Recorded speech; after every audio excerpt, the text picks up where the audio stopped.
Kakainin natin tong mga to. Pero wait, bakit ganyan yung kakainin ko? Merong palakat, merong lumot yan. Nakakain ba yan? Pero sige na nga, kakainin ko yan. Pero bago ang lahat, i-follow nyo na ako, like and share. I-comment nyo na dyan kung ano next natin kakainin. Tapos i-save nyo na din tong video na to, ha.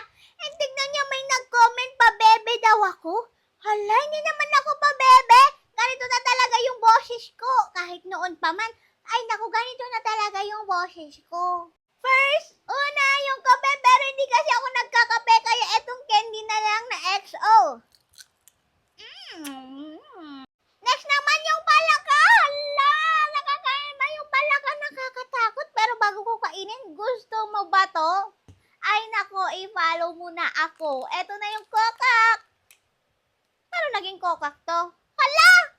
Explain nyo nga sa akin.